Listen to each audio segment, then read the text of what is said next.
Russian President Vladimir Putin has welcomed his Yemeni counterpart in Moscow. The two leaders talked about various issues surrounding Yemen. Russia pledged its support to help solve ongoing problems in the country. Russia will do everything in its power to help and support you, to create the conditions for the reconstruction and development of your country, to raise living standards and create good living conditions for your friendly nation. Yemen saw a revolution unfold in 2011, which was initially against high unemployment, economic conditions and corruption. The country managed to avoid going into civil war and agreed to the Persian Gulf Initiative, which resulted in a peaceful handover of power and saw a transfer of presidency.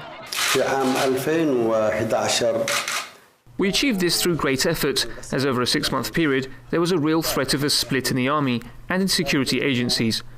But a peaceful solution became possible. We were able to form a coalition government and later held elections for which consensus candidates were nominated.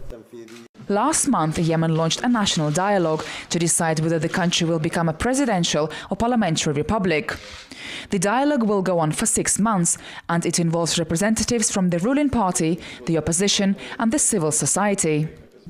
I have a lot of faith in the national dialogue. It has started already and there are many opinions, but all sides are prepared to listen to each other and find a compromise. We want to build a fair and democratic state and avoid a civil war or a split of our country.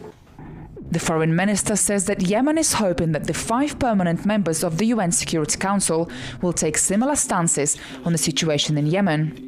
This year, Russia and Yemen will mark 85 years of bilateral relations.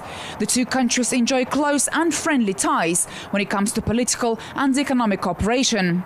During this visit, the Yemeni delegation has also held talks with Russian business leaders in the energy and military sectors and has arranged for a group of Russian companies to visit Yemen in May. Julia Lyubova, Press TV, Moscow.